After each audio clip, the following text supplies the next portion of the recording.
Hello guys, so I hope कि video record होना start हो गया है। तो ये एक लाइव वीडियो नहीं है, ये एक रिकॉर्डेड वीडियो होने वाला है। इस बार पहली बार हम लोग लाइव नहीं है। हालांकि आप लोग यहाँ पे चैट वगैरह कर सकते हैं, लेकिन आपको एक बात ध्यान देनी कि मैं आप लोग के कमेंट्स नहीं पढ़ सकता हूँ आज, क्योंकि ये वीडियो जो है रिकॉर्डेड है।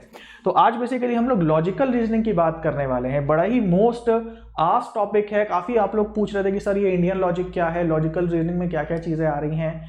तो आज फाइनली हम उन सारे टॉपिक्स की बात केवल एक वीडियो के अंदर उसकी बात करने वाले हैं। तो मैंने जो भी पिछली बार पेपर्स हुए हैं 1 बाय 1 उसके सारे क्वेश्चंस देखे हुए हैं, और उसके बेसिस में कह सकता हूं कि यूजीसी नेट पेपर उनमें लॉजिकल रीजनिंग एक मात्र सा सेक्शन है जिसका बहुत सारा सिलेबस चेंज हो गया। इनफैक्ट ऑफिशियल सिलेबस भी जो हमारा है यूजीसी नेट की वेबसाइट पे, उससे भी कहीं ज़्यादा टॉपिक्स जो हैं इसके अंदर इंक्लूडेड हैं। उसको हम लोग आज बहुत अच्छे से देखने वाले हैं। तो बिना डिले किए हुए वीडियो को स्टार्ट करते हैं। बहुत इंपॉर्टेंट वीडियो है। अगर आपको सब इंडियन लॉजिक क्या है, कहाँ कहाँ से क्वेश्चन आ रहे हैं, समझ में नहीं आ रहा है, उन सारे टॉपिक्स को हम लोग यहाँ पे देखने वाले हैं। तो मेरा नाम है कुमार भरत, पेपर वन का मैं ट्रेनर हूँ, जेआरएफ क्वालिफाई किया है और सरल से सरल एक्सप्लेनेशन देने की कोशिश करता हूँ आप सबको कठिन से कठिन कंसेप्ट्स की यूजीसी नेट पेपर वन में। तो हमारी यहाँ यूट्यूब पे क्लास होती है। सब्सक्राइब नहीं किया, सब्सक्राइब कर लीजिए, वीडियो को जरूर लाइक कर दीजिएगा। तो बात करते हैं यहाँ पे अनअकैडमी की वीडियो स्टार्ट करने से पहले, जो कि इंडिया का लार्जेस्ट लर्निंग प्लेटफॉर्म है। यूजीसी नेट की तैयारी अगर आपको करनी है तो पेपर 1 पेपर 2 के बहुत सारे एजुकेटर्स लाइव कोर्सेज बनाते हैं। वो सारे के सारे आपको केवल एक सब्सक्रिप्शन में मिल जाएंगे। आपको करना क्या है, प्ले स्टोर से अनअकैडमी लर्निंग ऐप डाउनलोड करनी है, और इसमें जब आप सब्सक्रिप्शन लेते हैं KB10 कोड लगा करके, तो आपको इस पे 10% का डिस्काउंट भी मिल जाता है। तो एक बार ऐप जरूर से डाउनलोड करें और वहां पे पहले फ्री कंटेंट देखें, कौन सा एजुकेटर क्या क्या चीजें बना रहा है, और उसके बाद आप जज करें अपने हिसाब से कि आपके लिए सब्सक्रिप्शन लेना वहां कैसा रहेगा। लेकिन आपको मजा आने वाला है, क्योंकि बहुत सारे स्टूडेंट्स जो हैं ऑलरेडी हमसे जुड़ चुके हैं अनअकैडमी पे और सब्सक्रिप्शन ले चुके हैं।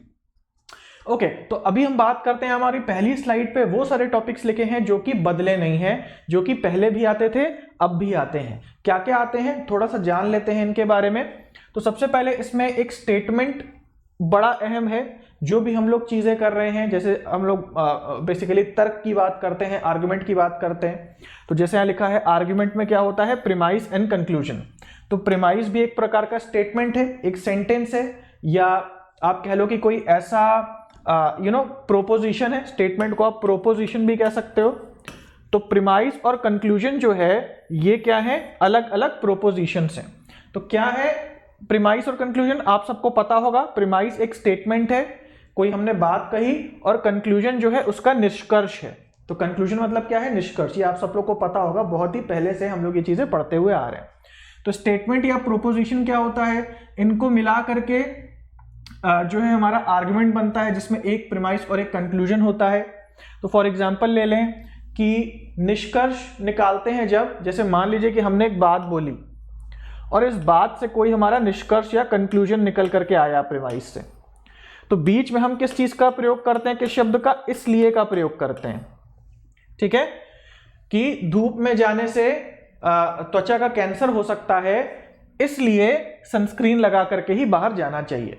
ठीक है, तो ये क्या है, एक जो हमारे दो स्टेटमेंट बन रहे हैं, एक धूप में बाहर जाने से प्रॉब्लम हो जाती है स्किन पे, और दूसरा स्टेटमेंट क्या है, बाहर सनस्क्रीन लगा करके जाना चाहिए। बीच में इसलिए शब्द आ सकता है। तो इसलिए ये जो दो स्टेटमेंट हमने बोले, दो सेंटेंसेस या दो प्रोपोजिशंस बोले, वो एक प्रकार का आर्गुमेंट है। आर्गुमेंट को हिंदी में क्या बोलते हैं, तर्क। तो एक प्रकार का तर्क है। तर्क हम देते हैं ना, रीजनिंग करते हैं कि इसलिए ये चीज सही है। ठीक है, तो ये आर्गुमेंट है। जैसे आप न्यूज पे देखते हो, टीवी चैनल्स पे, तो लोग आर्गुमेंट करते हैं, जो भी पॉलिटिशियंस आते हैं आर्गुमेंट करते हैं कि भाई हमने ये काम करा, इसलिए हमारी सरकार अच्छी है।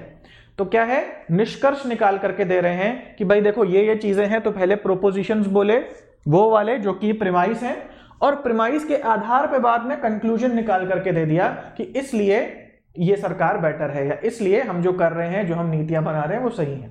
ठीक है, तो अपनी बात को वैलिडेट करना, अपने बात को सिद्ध करने के लिए हम आर्गुमेंट का प्रयोग करते हैं। अपनी बात को रीजन देने के लिए कि हम जो कर रहे हैं वो क्यों कर रहे हैं, क्या इसमें सही चीज है, इसको हम आर्गुमेंट कहते हैं।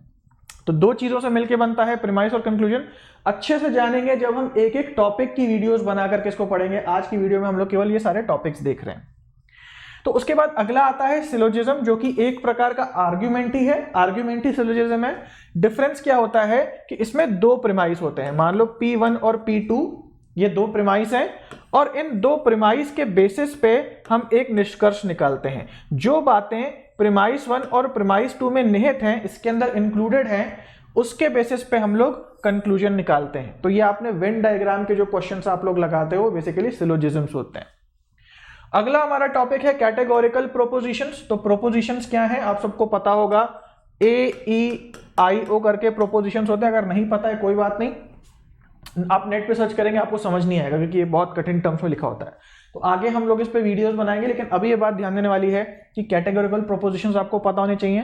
फिर कैटेगोरिकल प्रोपोजिशंस अगर आपको पता है तो आगे आपको मूड्स एंड फिगर्स भी टर्म्स होते हैं, इसको भी आपको सीखना पड़ेगा और इसके बारे में भी हम लोग बात करेंगे। आज इस वीडियो में हम बात नहीं करेंगे क्योंकि लिखने के लिए बहुत सारी चीजें इसमें चाहिए होती हैं, जगह चाहिए होती है।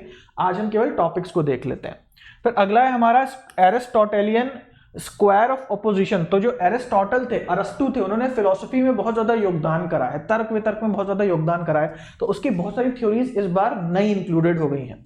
तो आने वाली स्लाइड्स में उसको भी हम देखेंगे। तो जो हम पहले से पढ़ रहे थे स्क्वायर ऑफ ऑपोजिशन, जिसमें कॉन्ट्राडिक्टरी, ऑल्टरनेशन, सब ऑल्टरनेशन वगैरह वगैरह रिलेशनशिप होते हैं किनके बीच में, कैटेगोरिकल प्रोपोजिशंस के बीच में, AEIO के बीच में। तो ये कॉम्बिनेशन जो है ट्रूथ वैल्यूज के बीच में रिलेशन, वो स्क्वायर ऑफ ऑपोजिशन में पढ़ते हैं। अगर आपको इस समय at this point of time नहीं पता है कि ये क्या होता है तो आप बस अपने माइंड में रख सकते हैं, इसको हम लोग आगे जानेंगे बहुत अच्छे से। Then again inductive and deductive argument, आप सबको पता होगा क्या है इंडक्टिव क्या है डिडक्टिव। इंडक्टिव होता है पर्टिकुलर टू जनरल, डिडक्टिव होता है जनरल टू पर्टिकुलर। हाँ ठीक है, तो काफी बच्चों को नहीं पता होगा ये जनरल पर्टिकुलर वगैरह क्या है, तो थोड़ा सा शॉर्ट में चलो यहां पे देख लेते हैं इंडक्टिव का मतलब क्या हुआ। इंडक्टिव मतलब होता है पर्टिकुलर टू जनरल। तो मान लो कि कोई चीज आप कहीं होते हुए देख रहे हो, आपने एक बार देखी, उस चीज को होते हुए एक बार देखा, उस चीज को फिर से होते हुए दूसरी बार देखा, उस चीज को होते हुए फिर आपने तीसरी बार देखा। तो इस 1 2 3 इंसिडेंट्स जो आपके साथ हुए, घटनाएं जो आपके साथ हुई, इससे आपने निष्कर्ष निकाल लिया कि ये हो तो यही होता है। तो आपने क्या करा, आपने पर्टिकुलर इंस्टेंसेस से एक एक जो आपके लाइफ में इंस्टेंस हुए, जो घटनाएं हुई, उससे आपने एक जनरल सूत्र निकाल लिया। तो अलग अलग घटनाओं से जब हम एक जनरल सूत्र निकालते हैं, कुछ जो हमारी लर्निंग होती है वो इंडक्टिव कहलाती है। और इजी तरीके से एग्जांपल से देखते हैं। मान लीजिए कि आपने अपने एक दोस्त को किताब दी, उसने बोला समय पे लौटा दूंगा, नहीं लौटाई, आपने कहा चलो कोई बात नहीं, वो पर्सन खराब होगा। फिर आपका एक दूसरा दोस्त बना, वो भी आपसे बुक ले गया, उसने बोला समय पे लौटा दूंगा, समय पे नहीं लौटाई। फिर तीसरा दोस्त बना, उसने भी बोला कि समय पे किताब लौटा दूंगा और उसने नहीं लौटाई। तो ये क्या है, ये पर्टिकुलर इंस्टेंसेस हैं। ये पर्टिकुलर मतलब एक एक करके आपका फ्रेंड जो है आपको धोखा दे रहा है।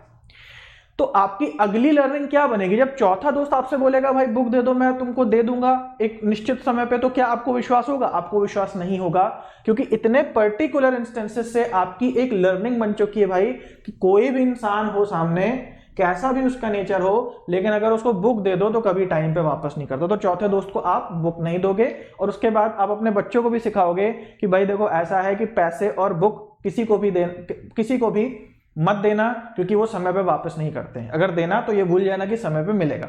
तो ये आपकी लर्निंग बन जाएगी, ये एक जनरल सूत्र बन जाएगा।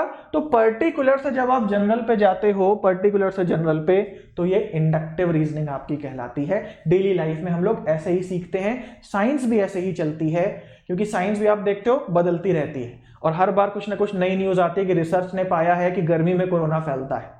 फिर थोड़े दिन बाद रिसर्च आ जाएगी कि सर्दियों में कोरोना ज्यादा फैलता है। फिर रिसर्च आ जाएगी कि ना सर्दियों में फैलता है ना गर्मियों में फैलता है, मौसम का कोरोना पे कोई फर्क नहीं पड़ता। तो ये क्या हो रहा है, रिसर्च क्यों बदल रही है? क्योंकि जैसे जैसे हमारे पर्टिकुलर इंस्टेंसेस बदलते हैं, हमारी जो जनरल विचारधारा होती है वो बदलती है।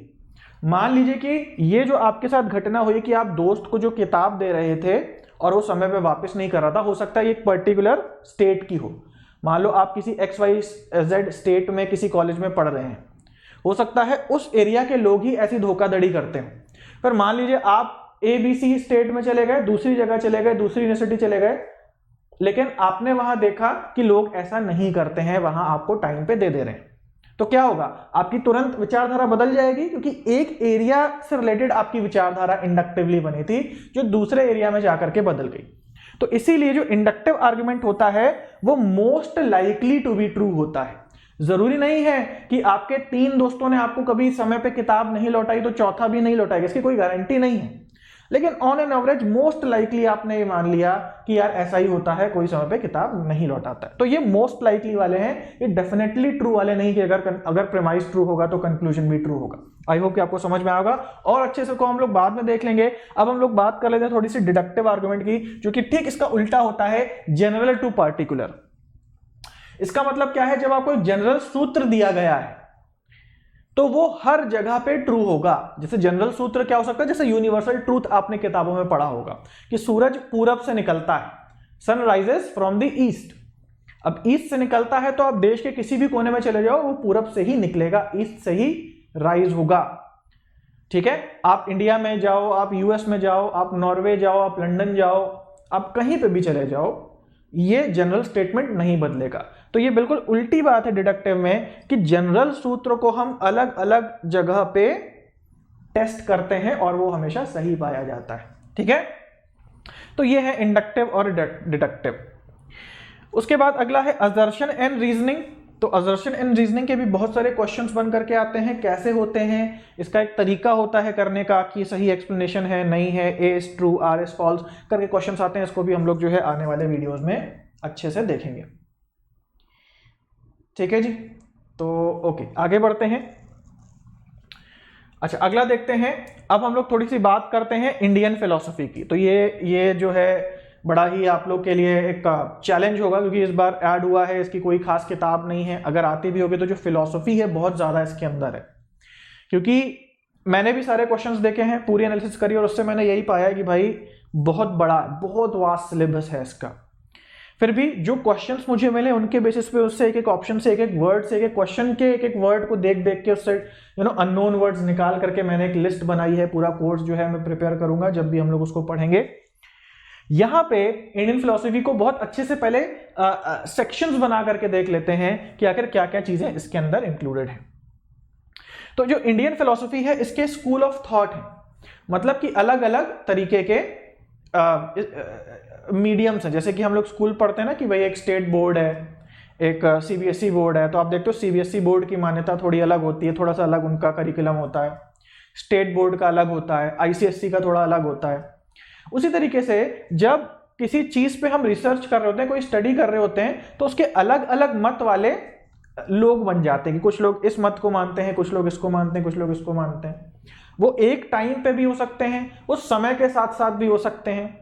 जैसे मान लो कि एक पर्सन जो है, एक विचारधारा जो है एक किसी निश्चित समय पे बड़ी कॉमन है, हो सकता है कुछ समय के बाद वो विचारधारा चली जाए और उसकी जगह एक नई विचारधारा आ जाए। जैसे टीचिंग की लर्निंग थ्योरीज में हम लोग पढ़ते हैं कि पहले चलती थी बिहेवियरिज्म से सिखाने का बड़ा क्रेज था, बहुत ज्यादा उस पर लोग बात करते थे, लेकिन वही चीज कुछ समय बाद कॉग्निटिविज्म में बदल गई।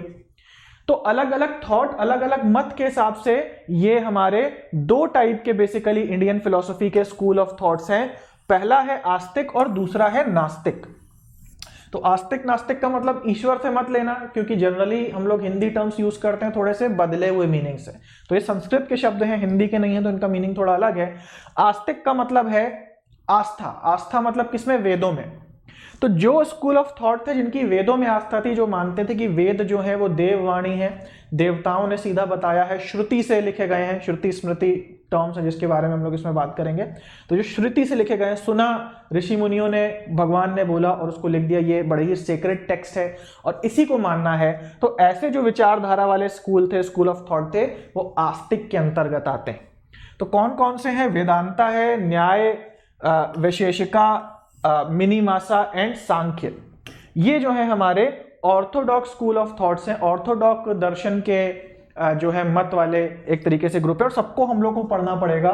इन सब में से अच्छे खासे डिटेल्ड में क्वेश्चंस आ रहे हैं। ठीक है, तो वेदांता में क्या बोला है, न्याय में क्या बोला है, क्या क्या चीजें हैं, इनकी फिलॉसफीज क्या है। न्याय जो है इस दुनिया को, परमात्मा को, ब्रह्म को, तर्क को कैसे देखता है, ये सारे सब में जो है थोड़ी अलग अलग चीजें हैं, कुछ सिमिलैरिटीज हैं, इनको हम लोग पढ़ेंगे। दूसरा हमारा आता है नास्तिक, यानी कि अनऑर्थोडॉक्स। अनऑर्थोडॉक्स का मतलब है कि जो वेदों पे विश्वास नहीं करते हैं, और इंग्लिश अगर टर्म्स देखें तो आपको और थोड़ा जानकारी मिलेगी कि ऑर्थोडॉक्स मतलब जो पुराने हैं, जो पहले चलते थे, और पहले चलते थे यानी कि अनऑर्थोडॉक्स जो बाद में आए वो मॉडर्न हो गए, तो उन्होंने देखा कि जो पुराना चल रहा था उसमें बड़ी ग्लिच हो गई है, बड़ी प्रॉब्लम हो गई है, लोगों को कुछ समझ नहीं आ रही बातें, तो इन्होंने बोला कि हम नास्तिक हो जाएंगे। नास्तिक होने का क्या मतलब है? यहाँ पे वेदों पे विश्वास नहीं करना है, अपनी थ्योरी बनानी है, अपनी चीजें बनानी है और उसको अपने शिष्यों को बताना है। तो क्यों हुआ ऐसा? भाई आप सब में से काफी लोग के मन में आ सकता है कि भाई वेद तो वाकई परम ज्ञान है, तो ऐसा क्यों हुआ कि आने वाले समय में मॉडर्न टाइम्स में संस्कृत वैदिक काल के बाद हमारा जब ये बुद्धिज्म और जैनिज्म आया तो क्यों वो अनऑर्थोडॉक्स हुए, क्यों उन्होंने वेदों को नहीं माना? उसका एक निश्चित रीजन होता है। देखिए, जब भी हम कोई चीज जब नियम बन जाती है, अगर किसी ने कोई चीज सोची है, आज के जमाने में इन्वेंट करी है, आज के जमाने की टेक्नोलॉजी है, अगर आज के जमाने की टेक्नोलॉजी आज के जमाने में यूज करोगे तो बड़ी यूजफुल है और बड़ी काम की है। लेकिन अगर उसी टेक्नोलॉजी को आपने पकड़ लिया और उसके बेसिस पे आप मशीन बनाने लगे और 10-20 साल तक आप वही मशीन बनाएंगे तो 10-20 साल में वो मशीन पुरानी हो जाएगी। ठीक है, तो इसका मतलब क्या है कि वो मशीन काम कैसे कर रही है उसकी समझ चली जाएगी और हम केवल उस मशीन को फॉलो करते रह जाएंगे। तो वेद गलत नहीं थे अपने आप में, मुझे ऐसा लगता है, लेकिन जो लोगों ने उसको मशीनीकृत रूप से पकड़ लिया और उसी को लेकर के वो लोग चलाने लगे, तो इससे जो है एक भ्रमात्मक स्थिति पैदा हो गई। क्योंकि जिसने श्रुति करी थी, जिसने वेद लिखे थे, वो उस समय की करंट की बात थी, लेकिन जब वो लिख दिए गए और लोगों की उस पर आस्था हो गई तो उस पर आस्था करते करते करते वो नॉलेज इंसानों के माइंड में करप्ट हो गई। उसकी वजह से बहुत प्रॉब्लम्स आने लगी, ग्लिच आने लगी, क्योंकि एक साइड तो हमारे जो पुराण है या जो भी हमारे जो स्क्रिप्चर्स हैं उस पर हमारा विश्वास होता है, उस पर हमारी आस्था होती है, दूसरी साइड वहीं हमारे माइंड में उसकी ग्लिच बनती जा रही है, क्योंकि वो बहुत पुराने समय से चले आ रहे हैं, तो हमको भी एग्जैक्टली पता नहीं है कि उसके अंदर लिखा क्या है और हम फॉलो क्यों कर रहे हैं। तो इस चीज को हटाने के लिए, इस प्रॉब्लम को हटाने के लिए ये अनऑर्थोडॉक्स बाद में आए, जो कि नास्तिक कहा जाता है, जिसका मतलब कि इनकी वेदों में कोई खास रुचि नहीं है या इनको उसको प्रमोट नहीं करते। तो क्या क्या है इसमें? एक तो है पुराने में ही चारवाक, तो चारवाक भी वैदिक काल के समय का है। तो चारवाक जो थे वो मटेरियलिस्ट थे। तो यहां आस्तिक या ऑर्थोडॉक्स ऊपर जितने भी यहाँ पे स्कूल ऑफ थॉट्स लिखे हैं, ये सारे के सारे आत्मा, परमात्मा, ब्रह्म और दुनिया पे फिलॉसफी देते थे, उसी के हिसाब से तर्क करते थे कि दुनिया जो है ये पूर्ण सत्य नहीं है, ब्रह्म परम सत्य है। दुनिया झूठ है ऐसा नहीं कहते थे, लेकिन दुनिया परम सत्य नहीं है, पूर्ण सत्य नहीं है, और ब्रह्म जो है वो परम सत्य है। उसी से बाद में मटेरियल बनता है, पदार्थ बनता है, सोन। तो बहुत सारी थ्योरीज है जिसके बारे में हम लोग बात करेंगे। तो इसी समय में चारवाक बिल्कुल अलग स्कूल ऑफ थॉट था, बिल्कुल अलग चीज थी, जो मटेरियलिस्ट थे, जो भौतिकवादी थे। तो ये भौतिकवाद को ही सपोर्ट करते थे, ये कहते थे कि भाई भौतिकवाद जो है यही है बिल्कुल सही चीज। तो अभी प्रमाणास एक मिनट देख लेते हैं। आप लोग को पता होगा ना ये प्रमाणास है कि कैसे कैसे हम लोग को नॉलेज मिलती है, कैसे हम लोग नॉलेज को अपने अंदर लेते हैं। तो जो यहां पे चारवाक हैं, ठीक है, चारवाक इसमें केवल प्रत्यक्ष को ही मानते हैं कि जो आपकी सेंसेस, नॉलेज क्या है, नॉलेज कैसे आप ले सकते हो, जो आपकी सेंसेस देख रही हैं और स्पर्श करके या जैसे भी डेटा अंदर ले सकते हैं, केवल वही सत्य है, वही नॉलेज है। चारवाक ये मानता है क्योंकि पूरी तरीके से भौतिकवादी है, पूरी तरीके से मटेरियलिस्ट है। तो चारवाक जो है, ये क्वेश्चन बन सकता है और ये सब चीजें बहुत सारी आती हैं। तो चारवाक जो है इसमें अनुमान को भी नहीं मानता है, इसमें तर्क वितर्क को भी चारवाक का जो स्कूल ऑफ थॉट है वो नहीं मानता है। वो कहता है कि भैया जो दिख रहा है वही समझो, बाकी अनुमान लगाने की भी जरूरत नहीं है, प्रीमाइस एंड कंक्लूजन या आर्गुमेंट बनाने की भी जरूरत नहीं है। और ये बाकी जो है ये उन चीजों पे भी विश्वास करते हैं जो एक्चुअली दिखती नहीं है, जैसे भाई आत्मा है, परमात्मा दिखता थोड़ी है, सेंसेस थोड़ी समझ सकती हैं। लेकिन ये जो हमारे आस्तिक वाले हैं ये इनको मानते हैं। क्यों मानते हैं? क्योंकि वेदों में लिखा हुआ है। ठीक है, तो अब यहां पे आपके मन में आ रहा होगा कि भाई चारवाक तो गलत है। फिर भाई क्योंकि सही बात है, आत्मा परमात्मा तो होती है, हमने ये बात सीखी है, तो भाई चारवाक इतने गलत कैसे हो गए? देखो, जजमेंटल मत होना, इसमें गलत सही की बात नहीं है, इसमें फोकस की बात है। फोकस की बात का मतलब यह है कि भाई अगर आप दुनिया पे भी फोकस करोगे कि दुनिया भी एक सत्य है, आप परमात्मा पे भी सत्य करोगे, परमात्मा भी एक सत्य है, आप प्रकृति पे भी फोकस करोगे, वो भी एक सत्य है, तो आपका फोकस इतना बड़ा हो जाएगा कि आप स्टडी नहीं कर पाओगे। तो चारवाक मटेरियलिस्ट इसीलिए हैं क्योंकि अगर आपको मटेरियलिज्म की स्टडी में जाना है देन आपको चारवाक को फॉलो करना पड़ेगा, अब क्योंकि आप अभी फिलहाल हर चीज को हटा दे रहे हैं सामने से। जैसे फॉर एग्जांपल मान लो आपके साथ भी होता होगा ना कि आपके सामने भी पढ़ाई के बहुत ऑप्शंस होते होंगे। मैं बुक से भी पढ़ सकता हूं, मैं अनअकैडमी पे कोर्स भी ले सकता हूं, मैं यूट्यूब से भी पढ़ सकता हूं, बहुत सारे ऑप्शंस होंगे। लेकिन जब आप किसी एक ऑप्शन पे फोकस करते होंगे तो आप सारे भूल जाते होंगे। मान लो अगर आपने अनअकैडमी का सब्सक्रिप्शन ले लिया है, तो आपके मन में थॉट आता होगा ना कि चलो भैया अभी बुक और यूट्यूब छोड़ो, अभी पहले अनअकैडमी में फोकस करो। क्योंकि अगर आप अनअकैडमी की ऐप भी चला रहे हो, आप यूट्यूब भी चला रहे हो, आप खुद कंफ्यूज हो जाओगे कि मैं किस पे फोकस करूं। उसी तरीके से जो चार्वाक है वो मटेरियल पे फोकस करता है और वो कहता है अरे हटाओ, अभी आत्मा परमात्मा ब्रह्म ये सब हटाओ, अभी इस पे नहीं बात करनी है। अभी जो दिख रहा है, जो सामने है, जो पकड़ में आ रहा है, जो सेंसेस समझ सकती हैं, देख सकती हैं, स्पर्श कर सकती हैं, उनकी बात करो अभी। ठीक है, तो यहां गलत सही में जजमेंटल मत होना। इसका मतलब केवल इतना है कि चार्वाक मटेरियल पे फोकस करता है और जो आस्तिक है वो वेदों में जो ब्रह्म आत्मा परमात्मा लिखा है उस पे फोकस करता है। आई होप कि आपको ये बात समझ में आई होगी। और उसके बाद जैनिज्म है, तो जैनिज्म में भी डिटेल में क्वेश्चंस आ रहे हैं काफी तरह की। जैनिज्म की डॉक्ट्रिन्स क्या है, उनके सिद्धांत क्या क्या हैं, जैनिज्म में किस बात को ज्यादा बोला जाता है। तो जैनिज्म भी जो है ये बुद्धिज्म के बाद आया, जैन आए। तो जैन लोग ने भी वेदों को नकारा, उन्होंने बोला कि ये सब वेद कुछ नहीं है, आपको केवल अपने कर्म नहीं बनाने। तो उन्होंने कर्म के बारे में ज्यादा बोला है कि कर्म नहीं बनाने। ठीक है, तो हमने बेसिकली जैनिज्म बुद्धिज्म पढ़ा है धर्म के कॉन्टेक्स्ट में। तो ये धर्म कैसे आ गया है फिलॉसफी के अंदर, क्योंकि धर्म इसलिए आ गया है क्योंकि धर्म का मतलब ही है कि क्या करना सही और क्या करना गलत, तो तर्क तो लगाना पड़ेगा ना। तो उस तर्क, वो जो तर्क दिया गया है, धर्म का मतलब ही है कि वे ऑफ लाइफ, कैसे आपको जीना है, चीजें क्या हैं, उनके प्रति आपका परसेप्शन बदलना। तो इसीलिए इसमें तर्क का ही यूज करके इन सारे के सारे टेक्स्ट में चीजें लिखी गई हैं। तो उस तर्क की हम लोग स्टडी करते हैं कि क्या आखिर में बात कैसे कही गई है। तो जैनिज्म है हमारा जो कि वेदों को नहीं मानता, और इसके अलावा बुद्धिज्म है जो कि थोड़ा बहुत बीच में है, इसलिए इसको हम लोग हेटेरोडॉक्स भी बोल सकते हैं। ये ऑर्थोडॉक्स या नॉर्थोडॉक्स, ये हेटेरोडॉक्स, क्योंकि बुद्धिज्म थोड़ा सा विश्वास करता भी है, कुछ बातें उसमें कही भी गई हैं और कुछ बातें वो अपनी नई भी करता है। तो इस तरीके से बुद्धिज्म एक हेटेरोडॉक्स में आप लोग डाल सकते हो। तो ये बेसिकली एक क्लासिफिकेशन है। आई होप कि आप लोगों को समझ में आया होगा।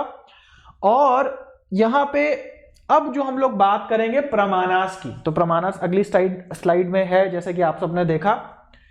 तो ये प्रमाणास क्या है? प्रमाणास का मतलब क्या होता है? प्रमाण मतलब क्या? सबूत, एक एविडेंस। किसका एविडेंस? जो रियलिटी है, जो आपके सामने चीजें घटित हो रही हैं, जो नॉलेज आपको आपके अंदर मिल रही है, जो ज्ञान आपके अंदर बन रहा है बाहर की चीजों को विश्लेषण करके, उसके स्रोत, उसके सोर्सेस क्या क्या होते हैं। तो प्रमाणास के जो सोर्सेस हैं वो वेदांता में जो लिखे हैं वो 6 हैं। ठीक है, तो ध्यान देना, ये जितने हमने स्कूल ऑफ थॉट्स पढ़े हैं, वेदांता, न्याय, विशेषिका, मिनीमासा, सांख्य, जैनिज्म, बुद्धिज्म, इन सब में प्रमाण के जो सोर्सेज है वो अलग अलग हैं। जैसे जैनिज्म या बुद्धिज्म जो है वो 2 सोर्सेज मानता है, जो शुरुआत में लिखे हैं 2 सोर्सेज, प्रत्यक्ष और अनुमान। एक कहता है कि एक तो जो सामने दिख रहा है परसेप्शन से, आंख कान नाक मुंह जो सेंस कर पा रहे हैं, समझ पा रहे हैं, एक तो उससे ज्ञान मिलता है, सही बात है।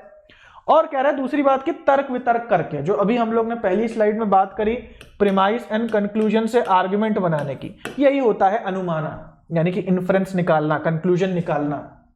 एक ये तरीका है। तो जैनिज्म बुद्धिज्म के अलग हैं कि क्या क्या उसमें पॉइंट लेते हैं। वेदांता में ये सारे हैं, न्याय में इससे कुछ कम है। और जो चारवाक का हमने बात करा, चारवाक में तो केवल एक प्रत्यक्षी है जो मेटेरियलिस्ट है कि केवल भौतिक को ही देखना है। तो भैया जो साइंस समझ पा रही है उसी पे काम करेंगे।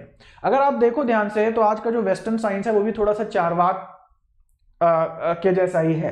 क्योंकि वेस्टर्न साइंस में जो आप रिसर्च करते हो, आप लोग भी रिसर्च एप्टीट्यूड पढ़ते हो, उसके अंदर भी आप लोग जो एक्सपेरिमेंटल रिसर्च करते हो वो ऑब्जर्वेशनल होती है नेचर में।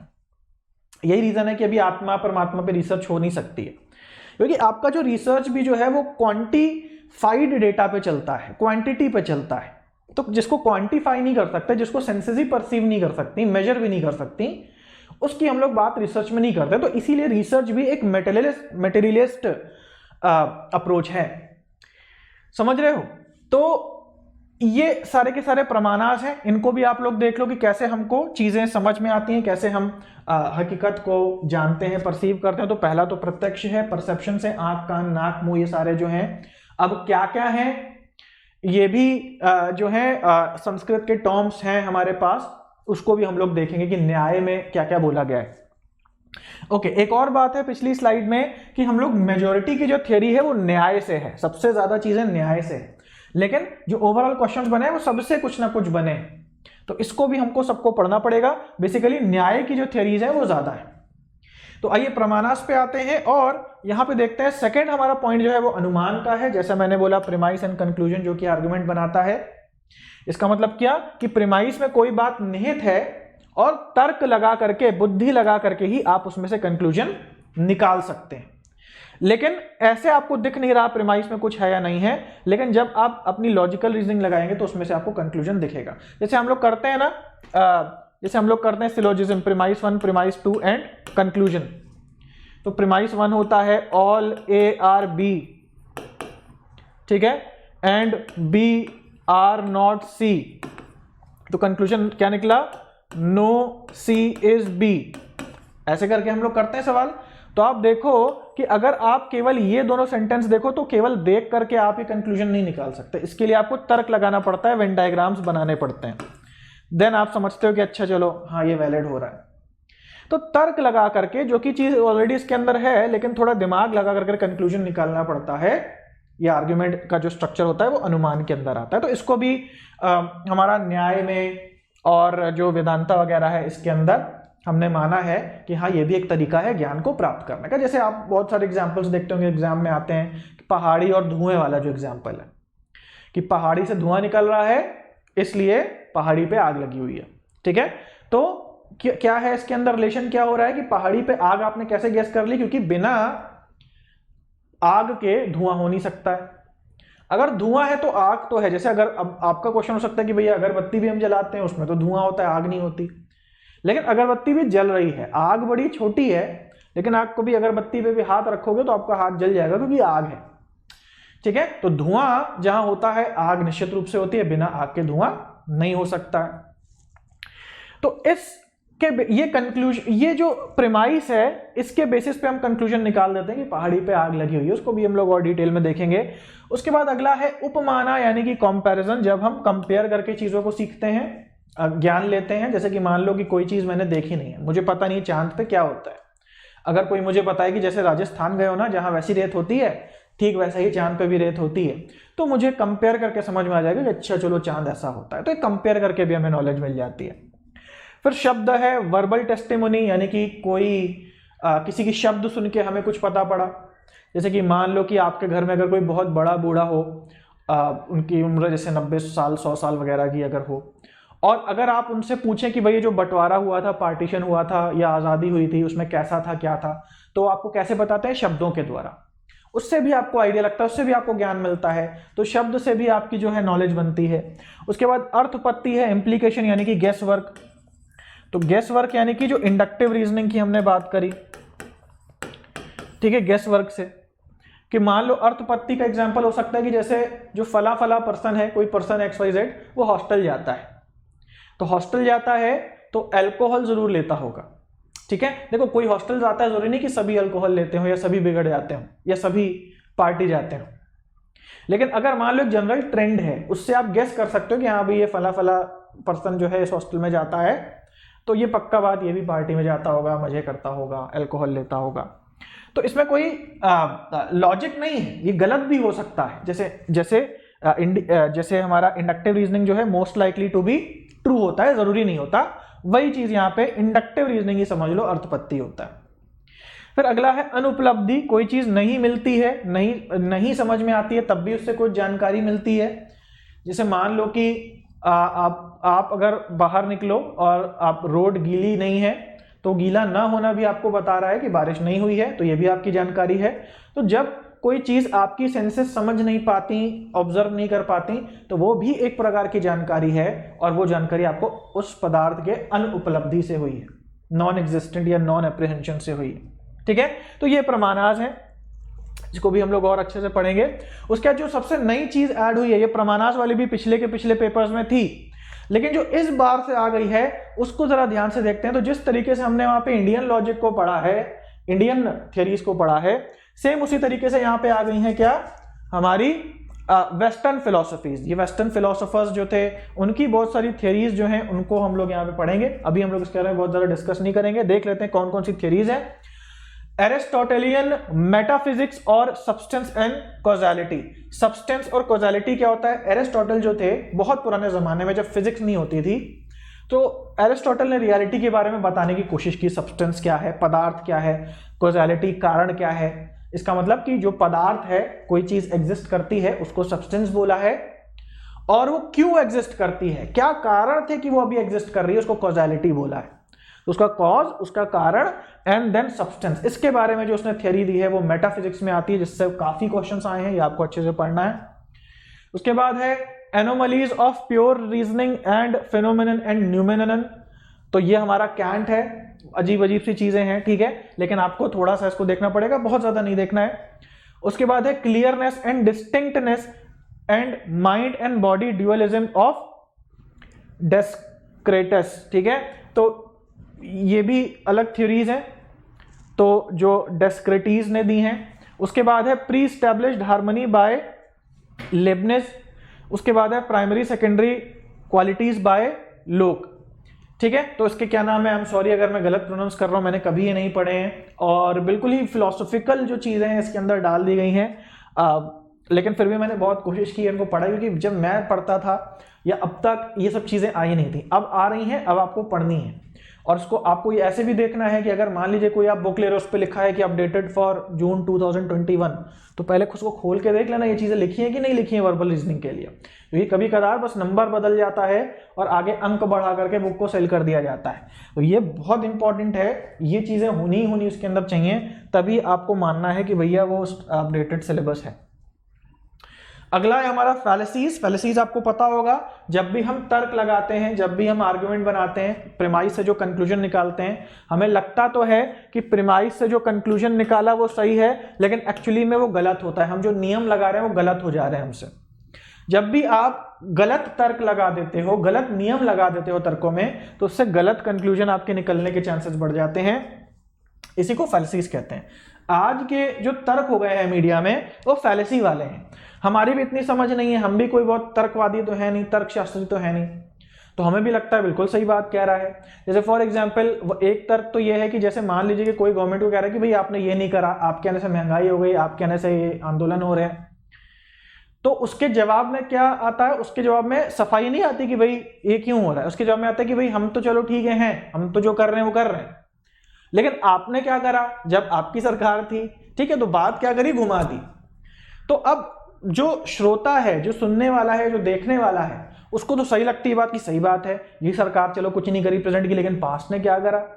लेकिन अगर थोड़ा दिमाग लगाया जाए तो क्वेश्चन वो था ही नहीं, क्वेश्चन तो आपके ऊपर था, ठीक है। तो ये चीजें बहुत ज्यादा आपको मीडिया में देखने को मिलेंगी। तो ये सब फैलेसीज हैं, क्योंकि जो सुनने वाला है, जनता है, उसके पास ज्यादा माइंड नहीं है समझने का, उसने इतनी पढ़ाई लिखाई करी नहीं है, तो जो बोलने वाला है वो भी इन फैलेसीज का फायदा उठा के चीजों को करता है। तो ये बहुत सारी फैलेसीज हैं। दो प्रकार की फैलेसीज यहाँ पे है, एक हेत्वा भाव है। हेत्वा भाव जो है हमारी इंडियन लॉजिक की फैलेसीज है, जिसके अंदर कौन कौन सी फैलेसीज हैं? सव्यभिचार, विरुद्ध, सत प्रतिपक्ष, असिद्ध एंड बाधित। ये 4-5 टाइप की इंडियन लॉजिक की फैलेसीज हैं, जिसको कि हम लोग और अच्छे से देखेंगे। और काफी सारी वेस्टर्न फैलेसीज हैं, जिसमें हमारा आता है slippery slope, strawman fallacy, appeal to force, appeal to pity, ad hominem, ad populum, appeal to authority, ad ignorantiam and so on. अभी हम लोग बहुत ज्यादा इसको बढ़ा के बात नहीं करेंगे, वीडियो बहुत लंबा हो जाएगा, लेकिन ये सारी फैलेसीज अगर आपको समझ में आती हैं, अच्छे से स्क्रीनशॉट ले लो, लिख लो अपने पास। ये सारे टर्म्स अगर आपको समझ में आ गए हैं तो फैलेसीज का कोई क्वेश्चन जो है आप गलत नहीं करोगे, अगर ये चीजें आपको पूरी समझ में आ गई हैं अच्छे से, ठीक है। आगे और भी बहुत सारी चीजें हैं जिसको हम लोग देख लेते हैं। सबसे पहला कि न्याय में जो एक सेंटेंस होता है, एक वर्बल सेंटेंस होता है, वो कैसे बनता है। तो न्याय में ये बताया गया कि जो आप बोल रहे हो, जो सेंटेंस निकाल रहे हो, जो भाषा निकाल रहे हो, उसमें क्या गुण निहित होने चाहिए, कौन कौन सी क्वालिटीज होनी चाहिए। तो 3 चीज इसके अंदर है, सन्निधि, योग्यता, ये वाई नहीं है टी है, योग्यता, और आकांक्षा। तो सन्निधि मतलब कि कैसे जुड़ा है, सन्निधि कैसे हुई, संधि कैसी हुई है एक दूसरे वर्ड्स की, मतलब सीक्वल क्या है वर्ड्स का। एक ये आपको सेंटेंस बनाने में मदद करेगा। दूसरा योग्यता, जो वर्ड यूज कर रहे हो वो लायक भी है उस जगह यूज करने के कि नहीं है। और तीसरा आकांक्षा, बोलने की जो इच्छा है, ठीक है, आकांक्षा है तो हम जो वर्ड बोलेंगे उसको सही सीक्वल में भी बोलेंगे, और जो योग्य शब्द है, वोकैबुलरी है, उसका भी यूज करेंगे। तो ये इसके अंदर है। फिर है न्याय वर्सेस एरिस्टोटेलियन आर्गुमेंट। तो एक हमने अभी आर्गुमेंट पढ़ा, प्रीमाइस और कंक्लूजन को मिला करके बनता है। न्याय में एक अलग स्टेप्स हैं, अभी उन स्टेप्स की हम लोग बात नहीं करेंगे, न्याय में बिल्कुल अलग स्टेप्स हैं, और उसी के मिलते जुलते स्टेप्स जो एरिस्टोटल ने आर्गुमेंट की डेफिनेशन दी है उसके अंदर भी। और उसके बाद क्या है कि स्टेटमेंट के बहुत क्वेश्चंस बने हैं। स्टेटमेंट 1, स्टेटमेंट 2 दिया है, ट्रू फॉल्स में बना है कि statement 1 is true, second is false, ऐसे करके उसमें बहुत सारे फिलोसॉफिकल आर्गुमेंट्स आपसे पूछे गए हैं। तो ये भी हम लोग देख लेंगे कि किस किस प्रकार के क्वेश्चंस जो है ये हमारे फिलोसॉफिकल स्टेटमेंट्स वाले जो क्वेश्चंस होते हैं वो बना करके आए हैं। तो आई होप कि आपको समझ में आया होगा क्या क्या चीजें हैं जो नई ऐड हो गई हैं और क्या क्या चीजें आपको पढ़नी है। इस वीडियो में हमने सारे उन टॉपिक्स की यहाँ पे बात करी हुई है। काश मैं आप लोग के यहाँ पे कमेंट्स पढ़ पाता, लेकिन ये वीडियो जो है ये पहले रिकॉर्ड हो चुका है, अभी आप लोग के सामने आ रहा है। तो एक तरीके से मैं पास्ट में इस वीडियो को बना चुका हूँ, आप लोग अभी देख रहे हैं। तो जाते जाते KB10 कोड जरूर से यूज करिएगा, जिससे कि आपको मिलता है 10% का डिस्काउंट अनअकैडमी पे, और सब्सक्रिप्शन जरूर से ले लीजिएगा जहां पे आपकी अच्छे से प्रिपरेशन काफी एजुकेटर्स द्वारा हो पाए। और मैं उम्मीद करता हूं आपको वीडियो अच्छा लगा होगा। अच्छा लगा तो इसको जरूर से लाइक करिएगा, दूसरों तक जरूर पहुंचाइएगा शेयर करके, और इस चैनल को सब्सक्राइब जरूर कर दीजिएगा ताकि आपको आने वाली वीडियोस की भी नोटिफिकेशन मिलती रहे। तो आज की वीडियो के लिए गाइस इतना ही है, मिलते हैं नेक्स्ट वीडियो में, तब तक के लिए have a nice day and take care.